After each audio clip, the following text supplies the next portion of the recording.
My aunt kept barging into my office, so I banned her during work hours. Get her out of there. I, 36 female, took in my mother during the pandemic after some medical issues. I never made her move out after. It works for us.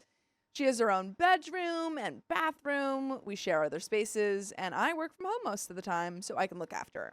My stepdad passed away about a decade ago, and she was lonely. It made sense for us.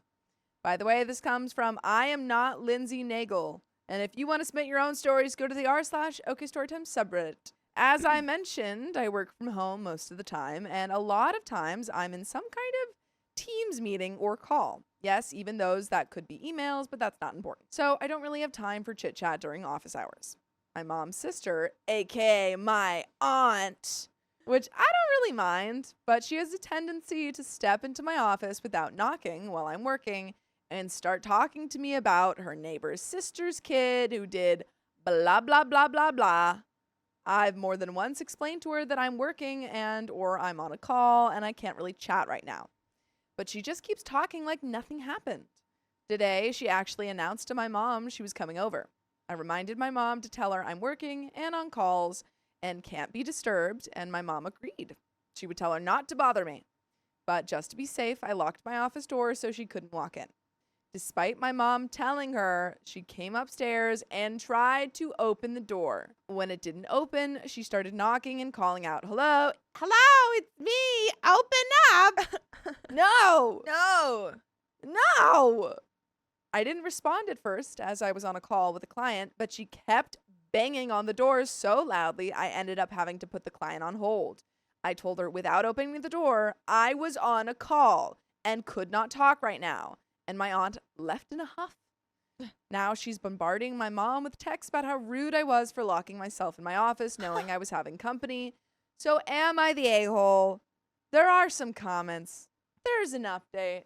But what do you think, Angie? Survey says, why would you be the No. a-hole? You're working. yeah, you're working. Why is your aunt there anyway? Yeah, I mean, like, 'cause it's vid times It's here. vid time, So so you it's shouldn't not even like- be over. Yeah, it's not like, oh, you just chose to work from home this day, or like, No. oh, you can choose your own schedule because you're working from home. It's like, no, I You're would be in an office, Yeah. so let's treat it like I'm in an office. Thank Literally. you. And I locked the door. Comments. Oot lawyer says, not the a-hole. You didn't have company. Your mother did. And it was while you were working. There's Yeah. nothing to apologize for. Interesting novel 997 says, not the a-hole. Keep your door locked. Rinse, repeat. Maybe she'll finally get the hint. If she doesn't, tell your mom she needs to meet her sister somewhere else. She can't come to the house while you're working. Edit, in response to the Disneyland update, your aunt is a massive a-hole. I wonder if her kids still speak to her. Don't know what Ooh, that that's means. so mysterious. Healthy Study 4220 says if she keeps ignoring boundaries, she can lose visiting privileges during work hours. It's not complicated to respect a closed door while someone's working. Yeah, I think those comments are right. I think tell your mom, first of all, and say, hey, Yeah. you need to keep her out and stop her from knocking on my door, or you can't have her over. Yeah, because I mean, there's only a place for her to stay because I'm working. So let me exactly. maintain that, please. Yeah. Update. I did not think I was the a-hole, but there's always that hint of doubt when you're like, maybe I should have poked my head out and said hello real quick. But the truth was, it was a busy day and I just hadn't had the time. After I finished my workday, I took my mom out for dinner and we discussed the matter. She hadn't responded to any of her sisters, my aunt's, texts because she's fully on my side. I know people are asking why my mom didn't stop her. My mom isn't very mobile anymore, and my aunt simply got up from her seat and took off upstairs despite my mom's warning. We discussed it over dinner, and we agreed that my aunt simply is not welcome during office hours, since it's the only way to stop this behavior. Either she can pick up my mom to go to a coffee shop and talk, come after office hours, or come over on the one day I work in office.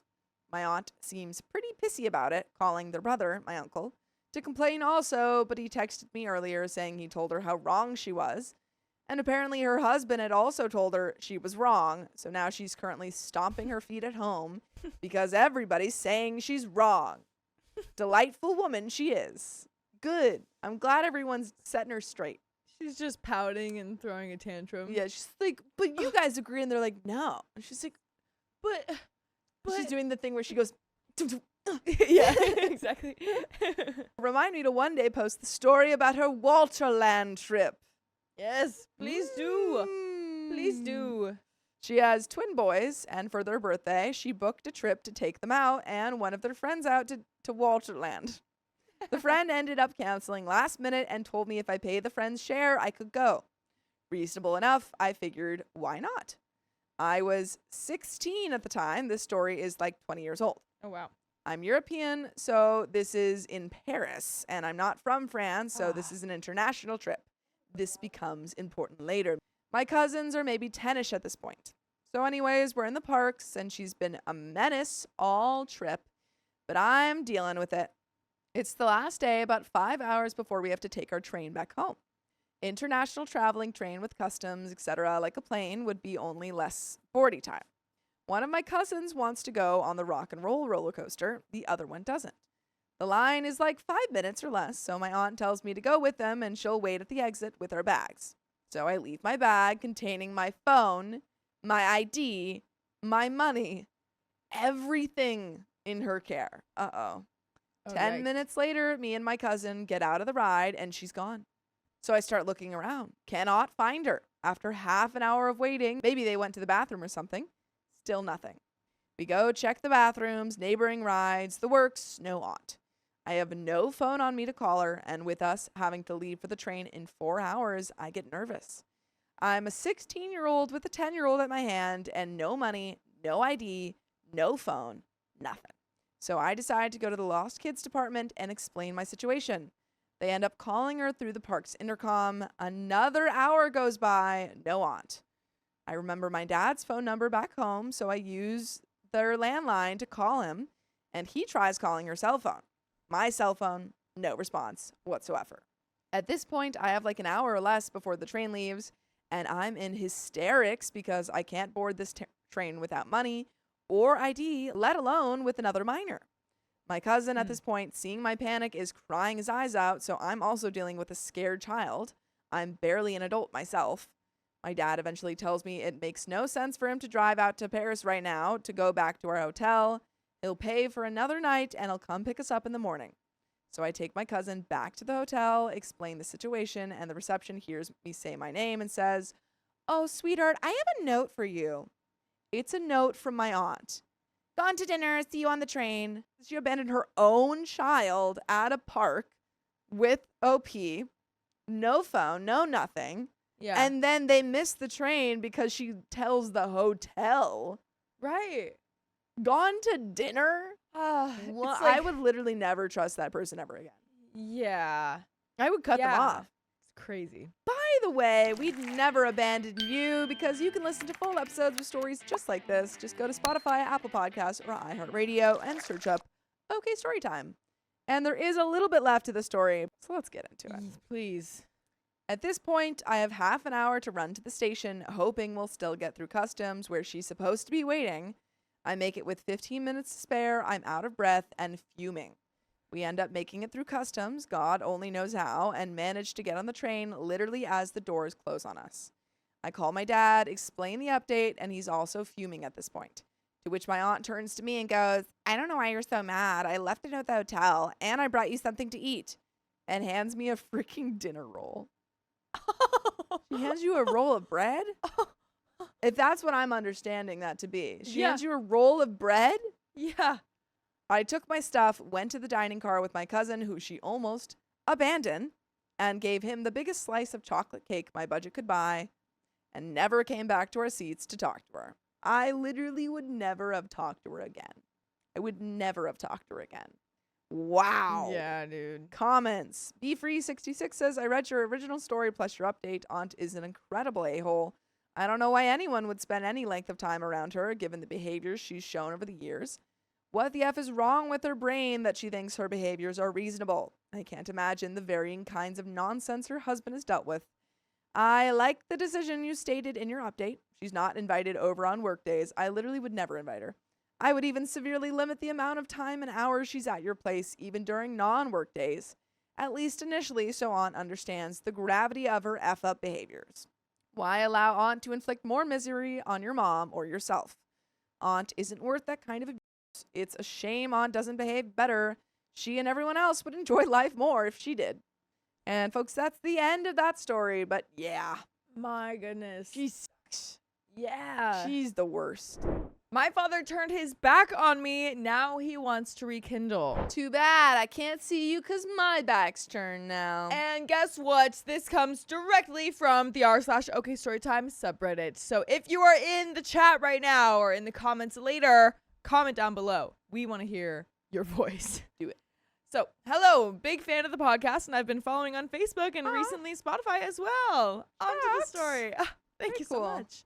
I, 28 non-binary, have cut both my biological parents off. The dad at 25 and the mom at 27. Dad is a covert, self-absorbed person, and mom was his flying monkey and still is. Hey. By the way, this comes from Cersei of the Sea 27, and if you want to submit your own stories, go to the r/okstorytime subreddit. So, allow me the time to give you some backstory. I, at 10, was parentified and would babysit my little brother, full-blood brother, 6 at this time, every day after school and for quite a while on the weekends. The bios were divorced at this point. Dad claims mom cheated, but I believe he cheated as well. They both suck. Yikes. I was an accidental pregnancy, and Dad married her to do the right thing. A stupid choice, really. I was treated fine as a baby and a baby kid, but when my brother was born, that changed. I never had any negative feelings towards my brother. It wasn't his fault our parents were favoriting him. Dad married shortly after the divorce, only to divorce her 2, maybe 3 years later. He would claim that she was crazy. She told me years later and provided proof that he cheated on her with an, at the time, coworker of his. I, at this point, had done everything I could to be the perfect daughter. And my breaking point came when I introduced Dad to my fiance. I am polyamorous and was legally married at this time. The wedding to my fiance would be a commitment ceremony. No legality to it. Yes, my husband knew and had met my fiance. I was so happy and I wanted my father to meet my fiance and be involved in my life. I had also at this point come out as non-binary and had asked him to use they them pronouns. I was fully aware that the change was not something that could be implemented overnight. However, his response was, "I'm not going to do that. You're my daughter and that's that." I was crushed, but didn't want to fight about it. When he proceeded to then say in front of my partners that it wasn't a real relationship and he was disappointed in me for being a witch. What? Where'd that come from? Dang. I don't think that makes you a witch. No. People? This is not the first time he called me that. On my 17th birthday, I cleaned the garage and set it up for a murder mystery game themed party. I slept in a small room off the main part of the garage because he had an IVF baby with his third wife and her daughter needed my room. And as a teen, you can handle the garage. I didn't fight it, but I felt like an outsider in my father's house. Whatever, though, I could handle it. I'm sorry. He's on his third wife? Yeah. And he's mad at you for having 2 partners? Yeah. Kind of crazy. Come on, dude. I don't know if this guy knows much about commitment. Back to the meat. I decided that I was done. A few weeks later, I asked him to meet up so that we could talk. I told him how I felt. I told him I felt disrespected and unloved every time I talked to him about the things that made me happy or made me feel more like myself. I brought up how he didn't pay for anything for the wedding like he promised me when I got engaged. He countered with paying for the officiant. I asked if that was really what he wanted to use as a defense because she was in active labor at the ceremony. What? What? I didn't know this until he pulled me aside to tell me that he paid her so she could go to the hospital for the birth. I'm sorry. So she was like, she was in active labor and he was like, OP, look, I paid for the thing I paid for.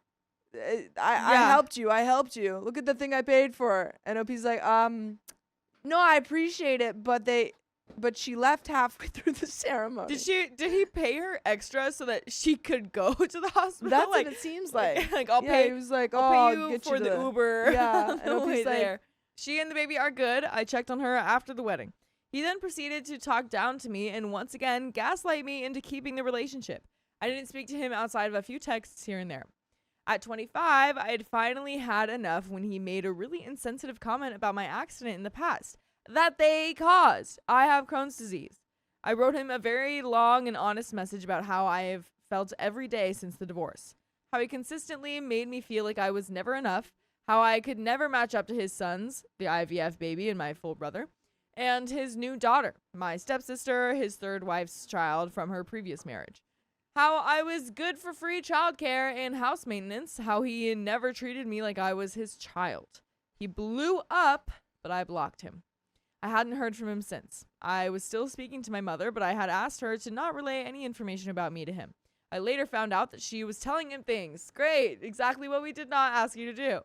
Stop telling him things. I tried so hard to keep my relationship with my mother because I still desperately wanted to be loved by at least one biological parent. But I wasn't. I ended up getting cold water thrown on me when my fiance ghosted me after I started dating a girl, and the girl, who went through the same thing, opened my eyes to the self-absorbed person that I had married. I wanted to believe that he wasn't, but the evidence was damning. I met my current partner on a dating app in January of 2024. Called Boo. It matched us based on our personality types, which was spot on. We started as friends and spoke online every day for 2 months before he came to see me in person for the first time. He lives in another country, so we planned a sleepover after we met in person a few times. I was firmly not interested in a relationship as I was going through the divorce and was licking my wounds. He drove me 3 hours to the previous town that I lived in with my ex-husband so that I could attend the divorce hearing in person. He was my moral support and the muscle in case he showed up too. Thankfully, he attended over Zoom, and I felt less afraid seeing on screen versus in person. The divorce was finalized and over with on April 1st, 2024. So now fast forward to May 2024, and I was on the phone with my mother, sobbing and recounting everything me and my therapist had talked about and worked through once I was ready to accept that she was a narcissist. I cried about feeling so stupid and used and how I wished I had known when she hit with a soul-crushing sentence. Well, he says you were the self-absorbed person, and we won't really know the truth. Their mom said that? Yeah. That's insane. Yeah, dude. Whoa. Well, he says you were the self-absorbed one, so we don't even know. Like, that's crazy. Come on, dude. That's crazy. Oh my gosh. I felt my heart shatter in my chest. We ended the call, and I didn't talk to her after that. I got a message from her after leaving her on red for weeks. I couldn't figure out what to say, asking if I was busy or just not speaking to her. I sent a long message back outlining the ways that she and I couldn't work, how she made me feel that she would always put herself first, and how she had no problem speaking to my abuser of 10 years, but she couldn't treat me like her child. Then I blocked her. In June 2024, my partner and I decided that we wanted a relationship with each other. We laughed when we realized we decided to get together during Pride Month. 3 months ago, my baby juice donor reached out through LinkedIn to let me know that his middle brother had passed. I blocked and thought nothing of it. I truly don't care about most of his side of the family. His mother has and always will make excuses for him and has emotionally manipulated me in the past to stay in contact with him. I refuse to be mistreated anymore, and I refuse to let you stay in the dark about more episodes of stories just like this one. You can find them on Spotify, iHeartRadio, Apple Podcast, or whatever favorite podcast app you choose. Just search OK Storytime. You can find them all there. And there is a little bit more to the story, but what a piece of work. Ay, their mom is crazy. Wow. Yeah, your parents really kind of suck. It's not just your dad. Yeah. Last week, I was scrolling through TikTok and received a notification that someone had viewed my profile. Color me surprised when it was once again the baby juice donor. I messaged him asking him to leave me alone or I would report him for stalking. Not sure if I can or not, but the threat was enough, I think. I once again blocked him.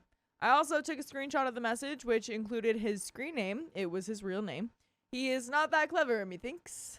I have since decided to make TikTok videos, and I have started spilling the details of my life and the baby juice donor's youngest brother, my favorite uncle, is 11 to 12 years older than me and has been my biggest support and the only positive male role model I had.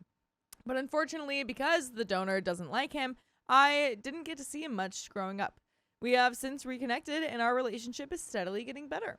He has also publicly apologized for not doing more for me, but I don't blame him. I kept everything hidden. I felt ashamed and like it was my fault.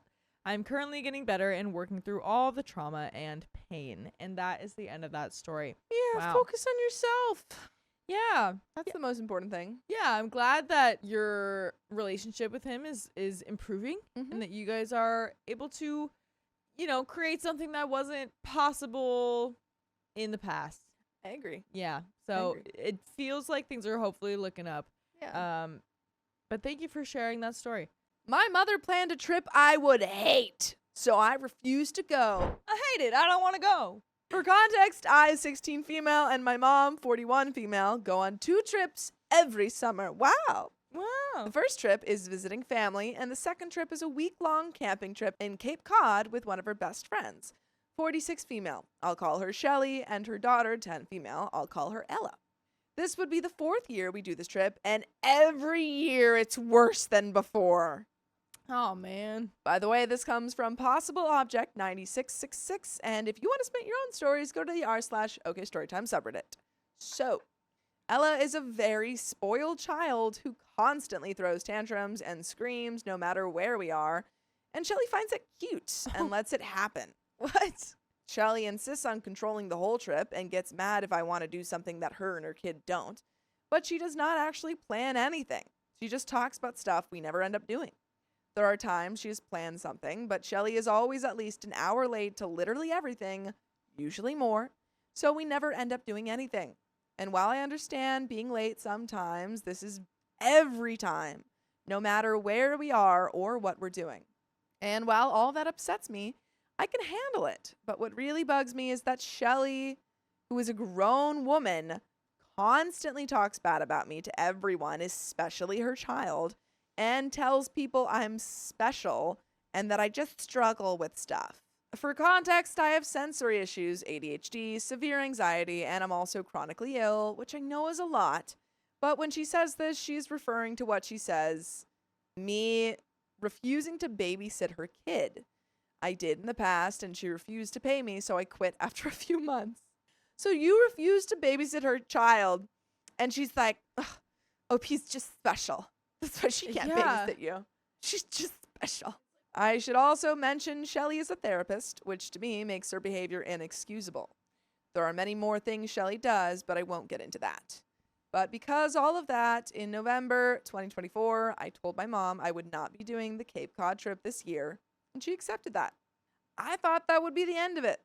A few months later, my mom talked to me about instead having a beach day for her birthday, like we always do when we do the Cape Cod trip. I immediately shut her down. I know it's for her birthday, but that trip is so draining for me every year, and I just can't do it. It started an argument, but in the end, we agreed we would just do the beach day and not go to Cape Cod again. I thought that would be the end of it. Until Ella's birthday party last month, when I overheard my mom talking to someone about the Cape Cod trip, and thinking she was talking about previous years, I went over to join the conversation, and I was shocked to hear that no, she was talking about this year. Well, apparently they had booked it months ago and never told me. To say I was upset was an understatement, and I ended up having a panic attack in the bathroom just thinking about that trip. So I made plans to spend the week with my dad, who lives in Texas, instead. I knew it would hurt my mom by not being there, but that trip is always miserable for me, and I just can't do it. And when I told my mom, she accepted it. Telling Shelly was a different story. She went on a rant about how it's my mom's birthday and how it wouldn't be the same without me, and that I should come and how her kid will miss me and my mom will be sad, and continued on like that for 20 minutes. And while that doesn't affect my decision, I have been told by others that it's very disrespectful to my mom and that I'm horrible for going to Texas instead. So I just want to know, am I the a-hole? And there is an update, folks. But what do you think? I think no. If you wanted me at the trip so bad, then don't be so terrible on the trips. Don't freaking suck, and maybe I'd go. Yeah. But there is an update. Okay, so first of all, I did not expect my first post to blow up, so thank you. Now, a lot of you had questions or suggestions, and I'm going to do my best to respond to them as well as clear up a few things. A lot of you had questions, like why do I not live with my dad? And while there are many reasons and the situation is quite complicated, to sum it up, he moved away many years ago and I stayed with my mother. We had a rocky relationship for many years after he moved, but we are now quite close, and while I do love to visit him, my life is in New England. It's where I'm from, it's where my family is, and most importantly, it's where my little sister is, and I could never leave her. A lot of you also wanted to know if my mother knows how Shelly is towards me, and if not, suggested I tell her, as well as what my relationship with my mother is like, and more about how my relationship with Shelly is. And to answer that, yes, my mother is fully aware of Shelly's behavior towards me and has never done anything about it. The most she has ever done about it is to say that she will talk to Shelly about it, but she never does. My relationship with Shelly is interesting. I'd say we have never been really close, and I have never truly respected her for many reasons, such as how she raises her kid and how she treats me like I'm helpless, yet at the same time like I'm immature. But even with all that, she calls us chosen family. She's like, I wouldn't have chosen you, but Yeah, it's like maybe you chose me, You but are, I yeah. definitely didn't choose you. something I don't agree with, but there's nothing I can do about it. I have tried to avoid hanging out with them, but to no avail, so I just have to wait it out. Over the past few years, I have slowly distanced myself from them as well as dropping the act they have forced me into. I plan to continue doing this as well as expressing my feelings to Shelly more about what I think about her and her child. I don't know if you need to do that part. Yeah, I probably wouldn't. Especially because There's they'll no be need. 16. Yeah. I feel like at that point, it's like mom should be should be the in-between, you know? Yeah. I've already noticed that all of this is slowly getting to Shelly, and I have no plan to stop until my 18th birthday, when I will be done with them for good and plan to never see them again. As many of you guessed, my mom and I are not close and never really have been. Although we live in the same house, we rarely talk, and when we do, it usually ends in an argument. Dang. My whole life, she has always said how she always wanted a daughter, yet actually having to take care of a kid and raise them has never been her thing. From a young age, I learned to cook, clean, and do the dishes and laundry, and things like that, as my mom spent most of her days in her room watching TV my entire childhood. It was either that or she would be mad at me for absolutely nothing and constantly complained that I didn't help out enough. So yeah, it's safe to say we're not close. And even when she is in a good mood, she has always decided something was more important than me, such as her boyfriends.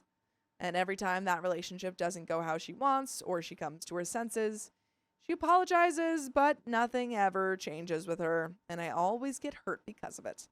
But it won't hurt you guys to listen to full episodes with stories just like this. Just go to Spotify, Apple Podcasts, or iHeartRadio and search up OK Storytime. But there is a little bit left to this story. Do you have any final thoughts? The fact that she's not that close with her mother does change things a bit, I feel. With like talking to Shelly. Sorry. The fact that she's like not as close with her mother. Yeah. I I feel think like it does. yeah. It's like I mean, Yeah. like if you usually have an argument, then they might have an argument about that. Probably, yeah. So maybe like it would be more helpful to talk to Shelly. Or Yeah. maybe it would be like not helpful to talk to either person. Like it might be just the Yeah, type of it's thing that just- you just kind of have to To either let put up happen. with or like hang out with your dad instead when Shelly's there. Right. I feel like if Shelly Yeah. like mentioned something in person, like rather than saying like, "Oh, hey, that one time," or like, "When you do this, this bothers me." Maybe like if it happens again, be like, Yeah, "Hey, like can you not that do feels." Yeah, like I don't really, Yeah. I don't like it. that? I you don't know, like when you do that. I feel like yeah, that'd be fine. I agree. But there is a little bit left to this story, so let's finish her off. Due to all of that, I do have a plan I've been working on for over 6 years now, since she was 10. Dang. I will be moving out as soon as I turn 18 and plan to go very low contact with her and no contact with the rest of her family. Okay, that was a lot longer than I expected and I got a bit sidetracked, but now time for the update. Unfortunately, this is not the update I'd hoped to be giving, but my grandmother's health has deteriorated quite a lot in the last week. So instead of me spending 2 weeks in Texas with my dad, I was with her for a few days. I've also been told that I will be going on the Cape Cod trip and that I no longer have a choice in the matter. Your mom doesn't even like you. What happened to that? My mother, who at one point said it was okay for me to go to Texas, has changed her mind and is now against it. So in just a few days, I will be in Cape Cod with my mother, Shelly, and Ella. Yikes. Although this is not what I wanted, I will be trying to make the best of it and will definitely be taking some of your suggestions, especially when it comes to dealing with Shelly and her child. And folks, that is the end of that story. Good luck, OP. Right. It really sucks that your mom sucks Yeah. and her friend sucks and her friend's kid sucks. Yeah. Got 2 more years of this. Put up with it the best you can. Mhm. You're close. Yeah, It does suck, though. that really does.